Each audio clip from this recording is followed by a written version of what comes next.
Today we'll discuss about the properties of determinant. That means how to use properties to solve the problems in determinant. Okay, so determinant में कुछ properties है, properties हम लोग को मालूम होने से किसी भी प्रॉब्लम को हम लोग इजीली सॉल्व कर सकते हैं. ओके, और ये इस टाइप का प्रॉब्लम्स 4 मार्क्स के लिए आता है. सब में ही JW में भी ऐसा क्वेश्चन आता है एंड हायर सेकेंडरी में भी इस टाइप का एक क्वेश्चन आता है. सो ये प्रॉपर्टी जानने से इजीली सॉल्व कर सकते हैं. ओके, ना see what is the property, एकदम इजी वे से देख लो इसको. नंबर 1 प्रॉपर्टी क्या है? Property to determinant. Number 1 property है कि the value of the determinant remain unchanged. The value of the determinant remain unchanged if its rows and columns are interchanged. Okay, value of the determinant remain unchanged if its rows and columns are interchanged. तो value of the determinant कैसे निकालना हो तो मैंने देखा ये expand करके, तो ये मेरे लास्ट वीडियो में देख लेना जिसको भी मालूम नहीं है. एंड रोज एंड कॉलम्स को इंटरचेंज करने से, इसमें बोला है कि रो और कॉलम, हम लोग को मालूम है कि रो क्या होता है, ये सारे इसको बोलते हैं रो, जो हॉराइजॉन्टल है इसको बोलते हैं रो, और कॉलम मतलब ये. तो रो और कॉलम का अगर हम लोग इंटरचेंज कर दिए, जैसे कि मैट्रिक्स में मैंने ट्रांसपोज करके दिखाया था, जैसे सेम टू सेम अगर रो को कॉलम में लिखा, सपोज यहाँ में A1 A2 A3 है, इसको अगर हम लोग ऐसा करके लिखा है A1 A2 A3 ऐसा करके, similarly B1 B2 B3 C1, ये C1 रो में है, इसको कॉलम में लिख दो C2 C3. अगर ऐसा करके लिख के फिर डिटर्मिनेंट निकाला, तब भी इसका जो वैल्यू आएगा और इसका जो वैल्यू आएगा सेम ही आएगा. ठीक है, सो दैट मीन्स अगर मैट्रिक्स का ट्रांसपोज करके भी डिटर्मिनेंट निकाला और मैट्रिक्स का डिटर्मिनेंट निकाला, दोनों सेम ही आएगा. मतलब A और A ट्रांसपोज का डिटर्मिनेंट सेम ही आएगा. ठीक है, सो इसलिए इसमें बोलेगा the value of the determinant remain unchanged if rows and columns are interchange. तो रो और कॉलम का अगर हम लोग इंटरचेंज किया, मतलब रो का जगह में कॉलम को लिख दे, कॉलम का जगह में रो को लिख दे, तब भी इसका वैल्यू सेम ही आएगा. ठीक है, तो यही हमें एक्सपांड करके दिखाया गया है कि इसको अगर हम लोग एक्सपांड किया ऐसा करके, तो ये आएगा वैल्यू. ठीक है, और इसको हम लोग ऐसा भी लिख सकते हैं, मतलब ये रो था, अभी ये कॉलम बन गया, रो था कॉलम बन गया, दोनों का वैल्यू सेम ही आएगा. इसको डिटर्मिनेंट निकालने से और इसका डिटर्मिनेंट निकालने से रिजल्ट सेम ही आएगा. ठीक है, ओके. सो नेक्स्ट प्रॉपर्टी को देखो.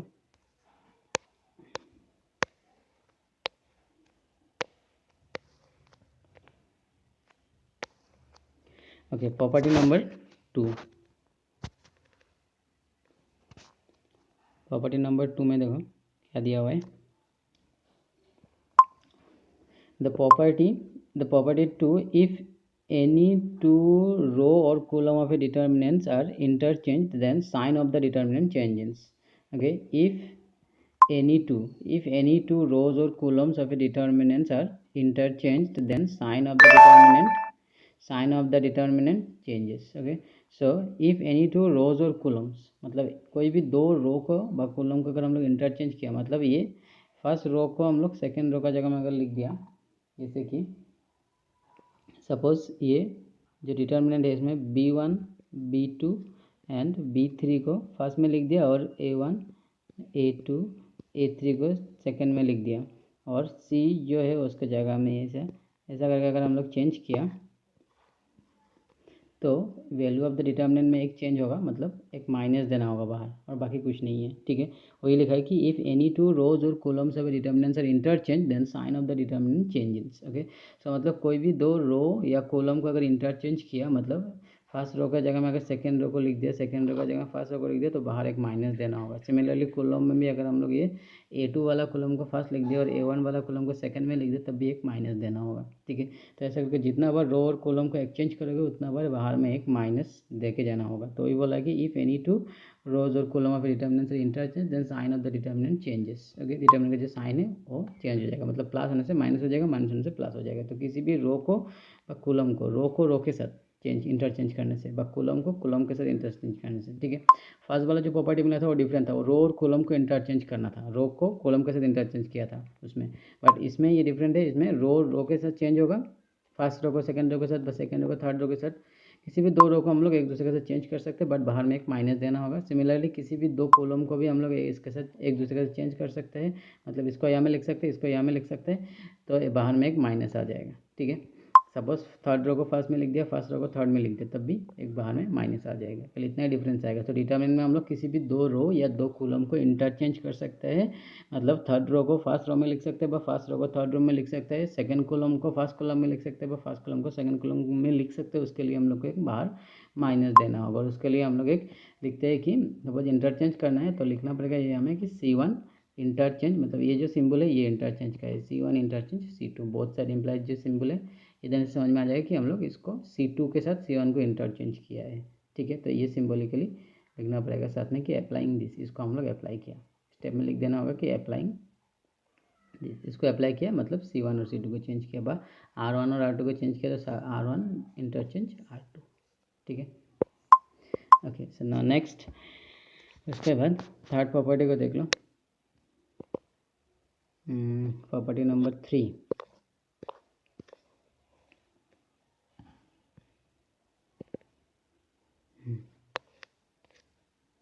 प्रॉपर्टी नंबर 3 में देखो, ये प्रॉपर्टी नंबर 3, इसमें दिया गया है कि इफ़ एनी टू रोज और columns of a determinants are identical then value of the determinant is 0। मतलब कोई भी दो रो, कॉलम या रो का कोई भी दो रो अगर आइडेंटिकल है तो उसका वैल्यू द डिटर्मिनेंट 0 हो जाएगा। ठीक है, जैसे कि हमें दिखाई दे रहा है ये डिटर्मिनेंट में, इसमें देख लो किसका सेम है, ये फर्स्ट रो 3 2 3, थर्ड रो भी 3 2 3, first row third row same है। तो ऐसे भी डिटर्मिनेंट में, मैट्रिक्स में नहीं गिन तुम, ओनली डिटर्मिनेंट में ये वैलिड है कि कोई भी दो रो अगर सेम है तो उसका वैल्यू डायरेक्ट तुम 0 लिख दो, एक्सपेंड करने का भी जरूरत नहीं है, हम लोग डायरेक्ट मालूम पड़ जाएगा कि ये 0 है। कोई भी दो रो अगर सेम है, ठीक है, तो उसका हम लोग डायरेक्ट बोल देंगे 0। इसका प्रूफ कैसे करेंगे, क्योंकि हम लोग का अभी भी एक प्रॉपर्टी, लास्ट प्रॉपर्टी यूज़ करके हम लोग प्रूफ कर सकते हैं इसको, कि लास्ट प्रॉपर्टी में हम लोग को क्या मिला था कि कोई भी दो रो को अगर इंटरचेंज किया तो वो क्या हो जाएगा, एक माइनस आना चाहिए। ठीक है, तो डिटर्मिनेंट का जो सिंबल है ये ट्रायंगल वाला सिंबल, ये ट्रायंगल वाला सिंबल होता है डिटर्मिनेंट का। ठीक है, तो ये जो डिटर्मिनेंट है ये जो है इसको मैंने यहाँ में लिखा। अभी देखो ये first row and third row ये दोनों सेम है, ये दोनों को मैंने इंटरचेंज किया। ठीक है, ये दोनों को इंटरचेंज कर लिया, तो क्या इंटरचेंज करने से बाहर में एक माइनस देना होगा, तो थर्ड रो को मैंने फर्स्ट रो में लिख दिया 3 2 3, और सेकेंड वाला तो सेम ही है, और फर्स्ट वाला मैंने थर्ड को लिख दिया।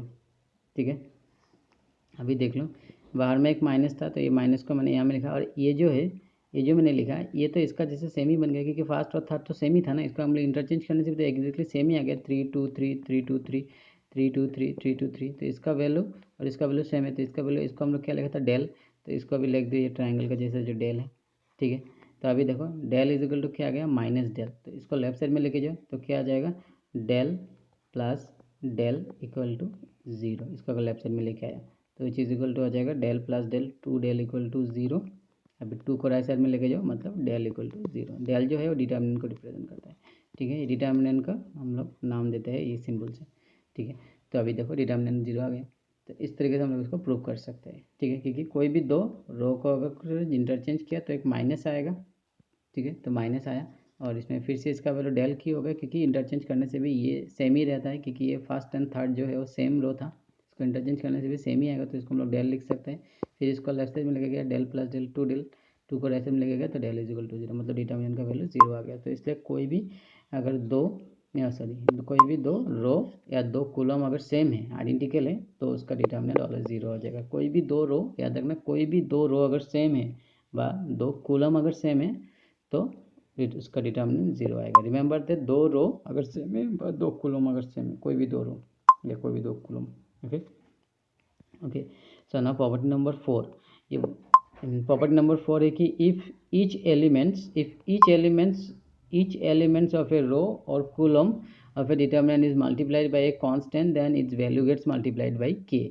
मतलब रो में या कॉलम में अगर एक के मल्टीप्लाई हुआ है, सपोज यहाँ में एक नंबर है के, सभी रो में एक के है, सपोज फर्स्ट रो में भी एक के है, सेकेंड फर्स्ट रो का सभी एलिमेंट के साथ के है, तो ये के को हम लोग कॉमन लेके ऐसा लिख सकते हैं, के एक कॉमन आएगा, फिर यहाँ में आ जाएगा A1 B1 C1, फिर A2 B2 C2, फिर A3 B3 C3। ओके, तो अभी देखो कोई भी एक रो में अगर कॉमन है तो उससे हमें कॉमन आ जाएगा बाहर, बट मैट्रिक्स में ये नहीं था। मैट्रिक्स में था कि अगर कॉमन लेना है तो सब में होना पड़ेगा, कि अगर सब में है, सब में के है तो भी हम लोग उसको कॉमन ले सकता था मैट्रिक्स में।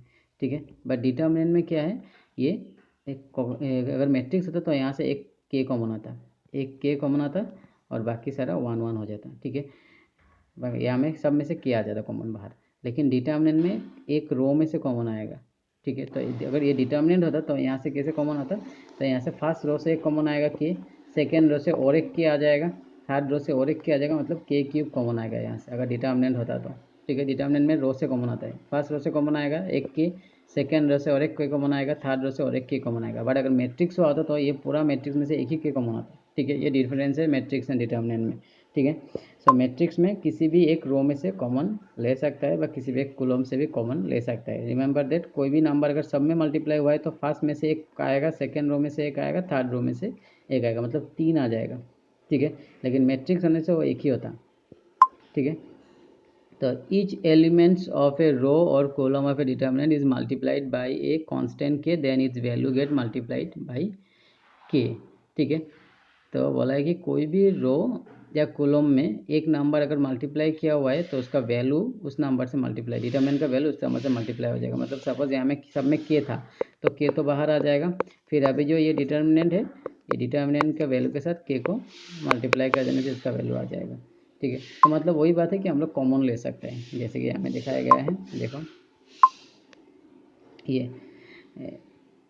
ये सारा एलिमेंट में एक एक के दिखाई दे रहा है, तो एक के को कॉमन लेके हम लोग ऐसा लिख सकते हैं कि के कॉमन ले लो बाहर, हमें के आ जाएगा, और बाकी जो है अंदर A1 B1 C1 सब यहाँ में आ जाएगा। फिर इसका डिटर्मिनेंट निकालो, के से मल्टीप्लाई करो तो इसका वैल्यू आ जाएगा। तो के को ऐसा हम लोग कॉमन ले सकते हैं डिटर्मिनेंट में। हाँ, रो या कॉलम में से हम लोग कॉमन कब ले सकते हैं? Only in determinant. मैट्रिक्स में कॉमन रो से कॉमन नहीं आ सकते, डिटर्मिनेंट में ही रो से कॉमन ले सकते हैं या कॉलम से कॉमन ले सकते हैं। मैट्रिक्स में सारा एलिमेंट में से कॉमन लेना होगा, ठीक है। ओके, सो नाउ तो ये हो गया थर्ड प्रॉपर्टी, ठीक है। कोई भी रो या कॉलम में अगर कॉमन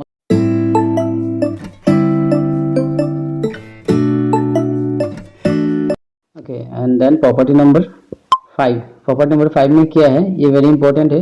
इफ सम और all elements of a row और column of a determinant are expressed as sum of two term, then the determinant can be expressed as the sum of the determinant. That means इसमें मैं एकदम easily समझा देता हूँ। किसी भी रो में या कॉलम में अगर ऐसे टाइप का टर्म है, बीच में प्लस साइन दिया हुआ है, तो ये प्लस को लेके, इसमें देखो ये प्लस को लेके ये प्लस बीच में आ जाएगा, ठीक है। और ये A1 A2 A3 आ गया यहाँ में, और λ1 λ2 λ3 आ गया सेकंड डिटर्मिनेंट में। और बाकी जो है B1 B2 B3 यहाँ में भी सेम है, यहाँ में भी सेम है, C1 C2 C3 यहाँ में भी सेम है, यहाँ में भी सेम है। तो मतलब इसका मतलब क्या हुआ कि ये जो प्लस है, ये प्लस को लेकर हम लोग दो डिटर्मिनेंट में इसको ब्रेक कर सकते हैं। प्लस को लेकर हम लोग दो डिटर्मिनेंट में, एक यहाँ में आ जाएगा और एक मतलब A1 वाला इधर आ गया, और λ1 λ2 λ3 वाला इधर आ जाएगा।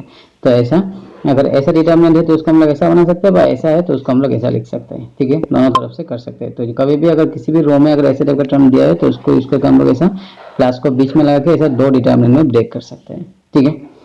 ओके, सो इसका वेरिफिकेशन बुक में दिया हुआ है, देख सकते हैं इधर से डिटर्मिनेंट निकाल के। लेकिन ऐसा तो नहीं चाहिए हम लोग एग्जाम के लिए, लेकिन अगर तुमको देखना है तो बुक जो मैंने PDF दिया हुआ वहाँ से देखना, ठीक है। ये हमें वेरीफाई किया हुआ है, ठीक है। अभी देखो property number 6, this is most important, ठीक है। ऑलमोस्ट सभी प्रॉब्लम में ये यूज होता है, ठीक है। प्रॉपर्टी नंबर 6 में क्या दिया है कि if two each elements of any row or column of a determinant the equal multiple of the corresponding elements of other two row or column are added, then the value of the determinant remains same. And if the value of the determinant remains same, if we apply the operation this, okay। so इसको मैं एकदम simply समझा देता हूँ। देखो क्या करना है, कुछ प्रॉब्लम में हम लोगों को क्या करना पड़ सकता है कि फर्स्ट रो को सेकंड रो के साथ ऐड करना पड़ सकता है, माइनस करना पड़ सकता है, ठीक है। उस टाइम में हम लोग को ये प्रॉपर्टी का यूज करना होगा। इसमें क्या है, R I is equal to R I plus K into R J. इसका मतलब है कि सपोज हम लोग ये करेंगे कि ये फर्स्ट रो के साथ फर्स्ट रो और ये थर्ड रो को ऐड करेंगे। सपोज फर्स्ट रो को किसको चेंज करना है, सपोज फर्स्ट रो को चेंज करना है, जिसको चेंज करना है उसको फर्स्ट लिखना है। सपोज फर्स्ट रो को चेंज करना है तो फर्स्ट रो लिखो यहाँ में, ठीक है। इसके बाद ऐसा ये सिंबल देता हूँ, इसका मतलब है कि इसका लेफ्ट साइड में जो लिखा हुआ है इसको चेंज करना है, ठीक है। ये सिंबल का मतलब है कि इसका लेफ्ट साइड में जो है उसको चेंज करना है, ठीक है। अभी किसको चेंज करना है, किसको चेंज करना है, ये R1 को चेंज करना है। कैसे चेंज करना है, R1 plus suppose K into R3, ठीक है। मतलब R3 के साथ K मल्टीप्लाई करके फिर R1 के साथ प्लस करना है, ठीक है। मतलब ये चीज को करके हम लोग को चेंज करना है, ठीक है। R1 plus K into R3, तो कैसे करना है अभी देख लो इसको। ये चीज़ को यहाँ में क्या हुआ है देखो, ये फर्स्ट रो को सेकेंड और थर्ड को कुछ नहीं करना, इसको सेम टू सेम लिख दिया हमें, ठीक है, क्योंकि हम लोग चेंज किसको किया, R1 को किया, तो इसलिए R2 और R3 सेम रहेगा, जैसा है सेम ही रहेगा, ठीक है।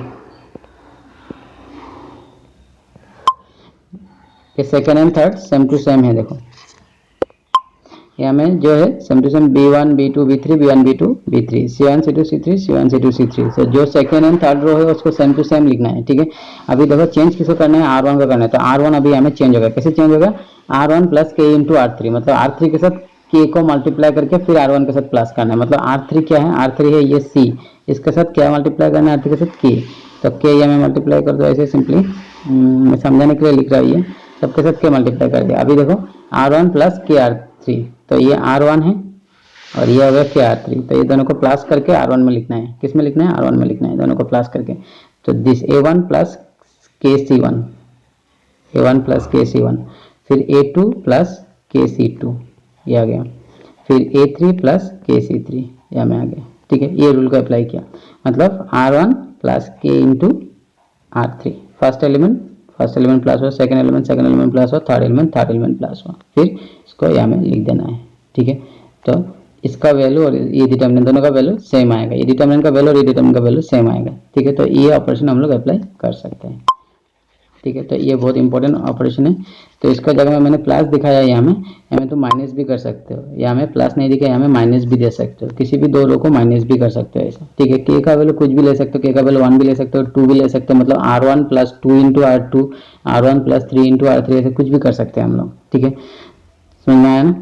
तो ये प्रॉपर्टी बहुत इंपॉर्टेंट है। तो क्या किया, फर्स्ट रो को थर्ड रो के साथ प्लस किया, थर्ड रो में K मल्टीप्लाई करके थर्ड रो में K मल्टीप्लाई किया, जो भी नंबर यहाँ में दिया रहेगा कि R3 के साथ, तो उसको R3 में मल्टीप्लाई कर दो, ठीक है। ये ओनली R3 नहीं, कोई भी हो सकता है, हमें R2 भी हो सकता है, ठीक है, हमें R2 भी हो सकता है, R3 भी हो सकता है, तो जिसके साथ भी दिया रहेगा उसके साथ ये K को मल्टीप्लाई कर दो, K का वैल्यू 1 2 3 जो भी होगा, K का वैल्यू 2 भी हो सकता है, तो 2 मल्टीप्लाई करना होगा, फिर ये दोनों को प्लस कर दो, मतलब R1 plus this plus this, but remember तो कहाँ में लिखना है, इसमें लिखना है, लेफ्ट साइड में देख लो क्या है, इस तरफ लिखना है, तो मतलब R1 में लिखना है, तो R1 में लिख दिया, ठीक है।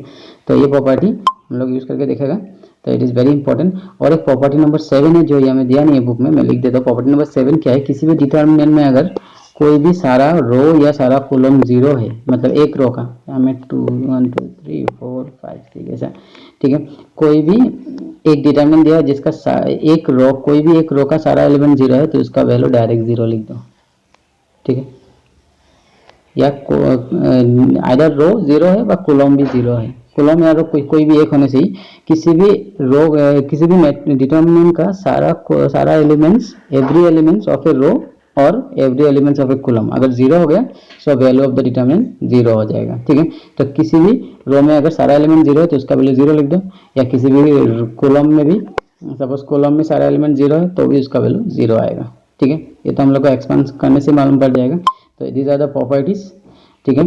तो ये 7 प्रॉपर्टी जो मैंने दिखाया, ये 7 प्रॉपर्टी को अच्छे से देखो, एक बार नहीं 2 बार रिपीट करके देखो, ये अगर समझ में आ गया तो सारा प्रॉब्लम तुम्हारे लिए ईजी हो जाएगा, ठीक है। तो मैं इसका एक यूज़ दिखा देता हूँ।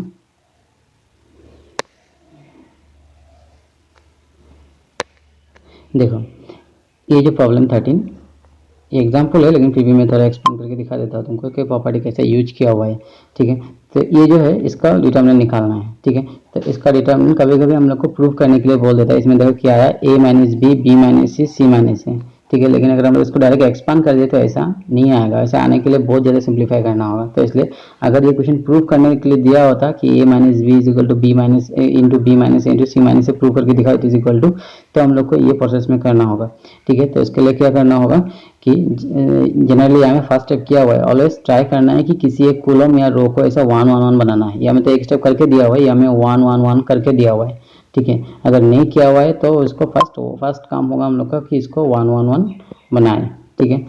तो बाद में देखेंगे 1 1 जैसे ट्राई करेंगे 1 1 बनाने के लिए, बट ऑलरेडी यहाँ में 1 1 है, तो इसलिए अभी एक स्टेप तो क्या हुआ है, अभी देखो उसके बाद क्या करना है सेकंड स्टेप में कि ये जो 1 1 है, ये तीनों 1 1 का सेकंड 1 और थर्ड 1 जो है ये दोनों को 0 करना होगा, ठीक है।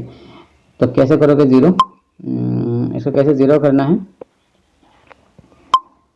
देख लो। ये R2 को चेंज किया, मतलब ये R2 है ना, तो R2 को चेंज किया, कैसे चेंज किया, R2 tense to R2 minus R1, ठीक है, R2 tense to R2 minus R1। देखो क्या क्या, R2 tense to R2 minus R1, मतलब इस R2 से R1 को माइनस कर दिया, ये R1 है तो मालूम है R1, ये R2 है, तो R चेंज किसको किया, R2 को किया, ठीक है। तो हम लोग क्या करना है, R1 को सेम टू सेम लिखना है, R1 को सेम टू सेम लिख दिया इधर।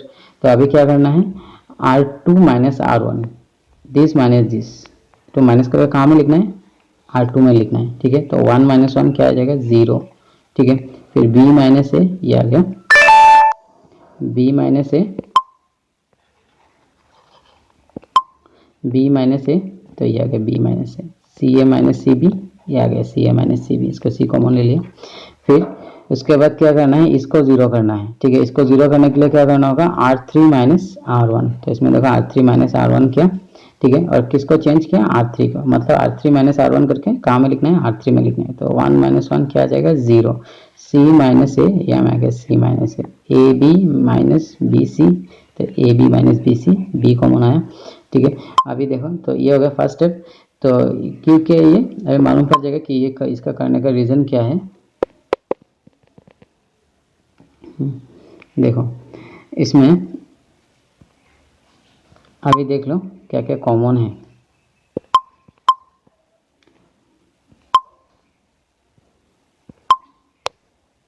देख लो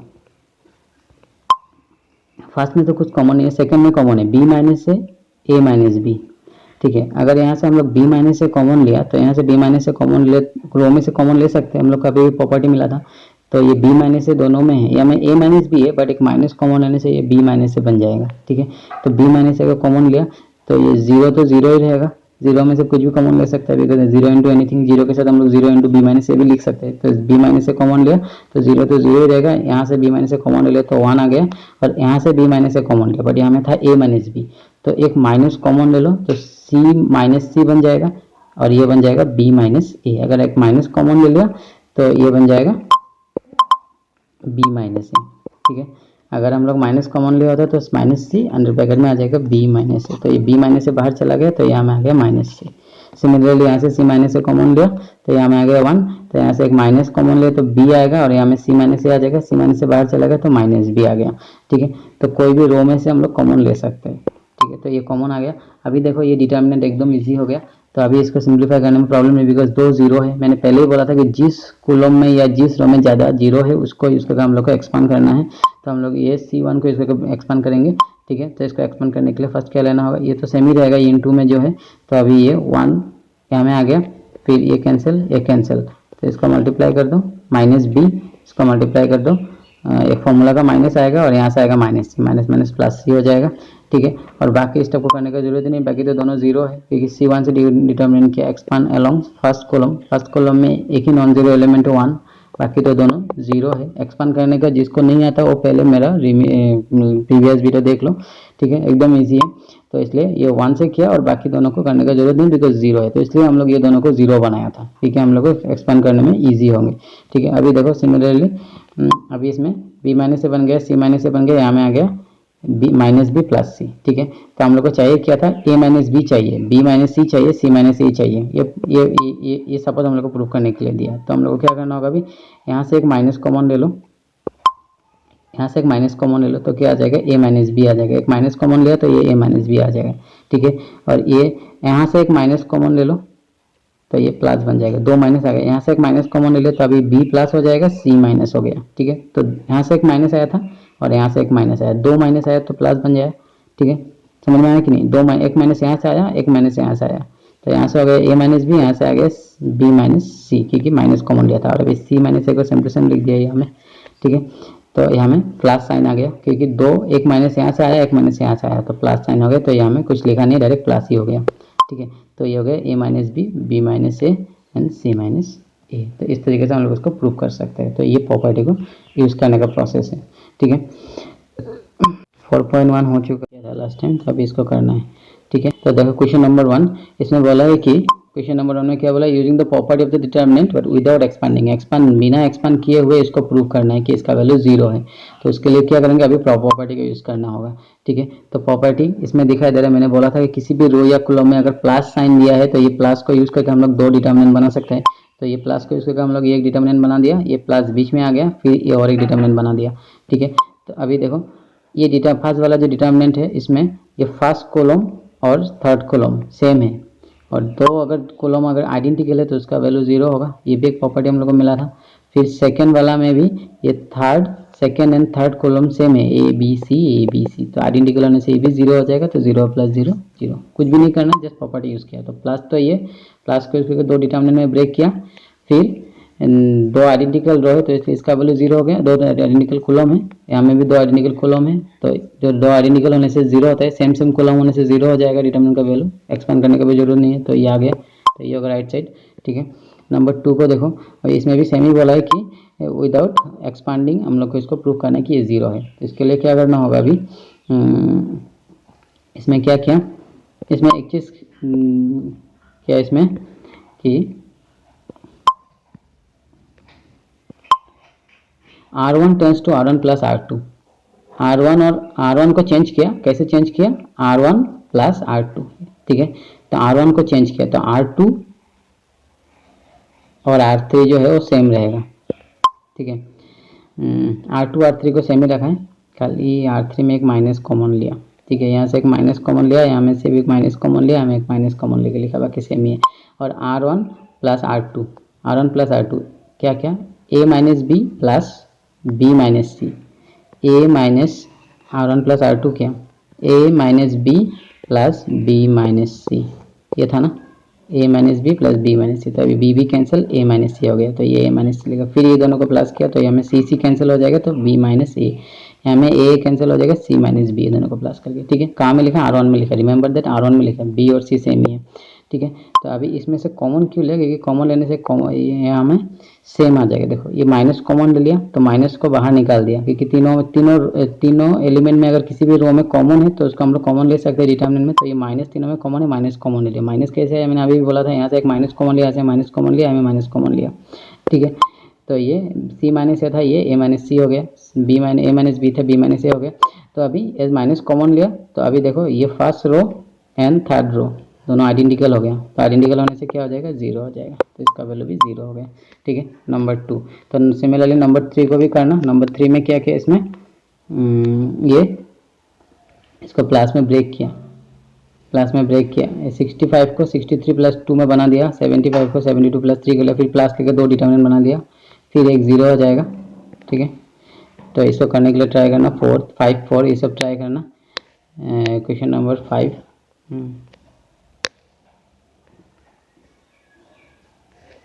तक ट्राई करना, ये सेम ही है इसका भी। मैं 7 को दिखा दे रहा हूँ, ये क्वेश्चन इंपॉर्टेंट है। ठीक है, थोड़ा डिफरेंट भी है। इसमें क्या करना पड़ा, इसको प्रूफ करना है बाय यूजिंग प्रॉपर्टी। ठीक है, प्रॉपर्टी यूज़ करने के बाद डिटर्मिनेंट एक्सपांड कर सकते हो। ठीक है, तो फर्स्ट इसमें क्या किया, taking out A B C, मतलब फर्स्ट रो में से A कॉमन लिया, सेकंड रो में से B कॉमन लिया, सेकंड रो में से थर्ड रो में से C कॉमन लिया। ठीक है, तो अभी क्या हो गया, अभी इसमें देखो फर्स्ट तो रो में से कॉमन लिया, अभी कॉलम में, यहाँ में कॉलम में A कॉमन आ रहा है, B कॉमन आ रहा है, C आ रहा है। तो अभी इसमें टेकिंग कॉमन, फर्स्ट कॉलम में से A कॉमन लिया तो A² बन गया, सेकंड कॉलम में से B कॉमन लिया तो B², थर्ड में से C कॉमन लिया तो C² हो गया। ठीक है, तो यहाँ में 1 1 आ गया। मैंने पहले बोला था कि हम लोग को फर्स्ट 1 1 बनाने के लिए ट्राई करना है। ठीक है, तो अभी देखो इसमें क्या किया, R2 + R1, अभी यहाँ में कुछ 0 करने के लिए ट्राई किया, तो क्या करना होगा, R2 + R1 करने से देखो क्या अप्लाई किया, R2 tense to R2 + R1, R3 tense to R3 + R1, मतलब ये R2 को इसके साथ प्लस करने से हमें 0 आ जाएगा, इसको यहाँ से प्लस करने से ये भी 0 आ जाएगा, तो इसलिए ये अप्लाई किया। तो अभी अप्लाई करने के बाद क्या आया, देखो अप्लाई करने के बाद ये आ गया, यहाँ में डायरेक्ट लिखा हुआ है रिजल्ट 0 आ गया, ये भी 0 आ गया। ठीक है, तो अभी इसमें दिखाई दे रहा है कौन सा रो में ज़्यादा 0 है, और रो तो सेकंड रो में है, बट कॉलम से भी एक्सपेंड कर सकते हो। फर्स्ट कॉलम में फर्स्ट कॉलम से एक्सपेंड किया, -1 आया, फिर ये कैंसिल, 0 - 4, 0 - 4, ये -4 + 4 हो जाएगा, ये बाहर में एक माइनस है और यहाँ में माइनस पर माइनस माइनस प्लस फोर, तो 4a² b² c² आ गया रिजल्ट, जो राइट हैंड साइड था हम लोग का। ठीक है, तो इजीली हम लोग इसको प्रूव कर सकते हैं बाय दिस प्रॉपर्टी। इसका और एक बार अच्छे से देखना। क्वेश्चन नंबर 8 में भी वही, इसमें तो 1 1 दिया ही हुआ है, तीनों 1 1 दिया है, तो मतलब बहुत ईजी है। जस्ट तुमको 2 0 करना है, फिर एक्सपांड कर देना है। 2 को 0 कर दिया यहाँ से, ये दोनों को 0 कर दिया बाय अप्लाइंग दिस। ठीक है, बाय अप्लाइंग दिस ये दोनों 0 कर दिया। उसके बाद देखो क्या हो गया, फिर कॉमन लिया। ठीक है, 0 देखो प्रोसेस वही है, फर्स्ट 1 1 करना है, फिर उसके बाद किसी भी दो रो, आइदर रो का व कॉलम का 2 एलिमेंट को 0 करना है बाई ये ऑपरेशन यूज़ करके। ठीक है, फिर उसके बाद ट्राई करना है कॉमन लेने के लिए। यहाँ में कॉमन आ गया क्योंकि ये a² माइनस b का फॉर्मूला यहाँ में यूज़ करने से कॉमन आ जाएगा। a² माइनस b करने से a plus B into a minus B करने से a माइनस सी आ जाएगा, तो कॉमन आ जाएगा a माइनस सी। यहाँ से भी b माइनस सी आ जाएगा, b माइनस सी कॉमन आ जाएगा, फिर एक्सपांड कर दो। ठीक है, ये कॉमन ले लेना, नहीं तो बहुत प्रॉब्लम होगा निकालने के लिए। तो एक्सपांड करने से पहले जो कॉमन आ रहा है रो में से कॉमन ले लेना है, उसके बाद एक्सपांड करना है। ठीक है, देखो कॉमन लेने के बाद एकदम ईजी हो गया। यहाँ में कॉमन लेने के बाद एकदम इजी हो गया। अब एक्सपांड कर दो इसको, इसके रिजल्ट आ जाएगा। ठीक है, नंबर बी में भी ये हमें तीनों 1 1 बनाया हुआ है रो में, तो 2 को 0 करो। 2 को 0 करके कॉमन लिया। कैसे कॉमन लिया, यहाँ में a³ माइनस b का फॉर्मूला लगाया, उसके बाद कॉमन आ गया। a माइनस सी था, यहाँ में a³ माइनस b का फॉर्मूला लगाया, हमें भी a³ माइनस b का फॉर्मूला लगाया, फिर ac कॉमन आ गया, bc कॉमन आ गया, ये रो एक कॉलम में से। ठीक है, और ठीक है, उसके बाद एक्सपांड कर दिया। एक्सपांड करने के बाद रिजल्ट आ जाएगा। ठीक है, ये एकदम इजीली रिजल्ट आ जाएगा। ठीक है, सो फर्स्ट याद रखना प्रॉपर्टी, फर्स्ट क्या करना है, फर्स्ट तुमको जो भी डिटर्मिनेंट दिया है उसमें किसी एक रो या कॉलम ऐसा 1 1 बनाना है, रो में हो या कॉलम में हो 1 1 बनाने के लिए ट्राई करना है। फिर इसमें से 2 को 0 करना है, फिर 0 करने के बाद जो भी कॉमन है कॉमन ले लो, उसके बाद उसको जिसमें 0 किया उस कॉलम को यूज़ करके एक्सपांड कर दो, रिजल्ट आ जाएगा। ठीक है, तो आप तो क्वेश्चन नंबर 8 तक ट्राई करना, 8 तक ट्राई करके मुझे सेंड करना, तब मुझे मालूम पड़ेगा कि तुम लोग को समझ में आ रहा है कि नहीं आ रहा है। जो भी डाउट है मुझे मेरा ये चैनल में कमेंट करना, तो मैं इसका रिप्लाई दे दूंगा। ठीक है, okay so thank you students. Next class we will discuss remaining problems. और जो भी डाउट है मुझे करके दिखाना, तभी मुझे मालूम पड़ेगा कहाँ कहाँ तुम लोग का डाउट हो रहे हैं। Okay, so thank you. And this Sunday को भी डिटर्मिनेंट का टेस्ट लेंगे। ठीक है, ओके थैंक यू।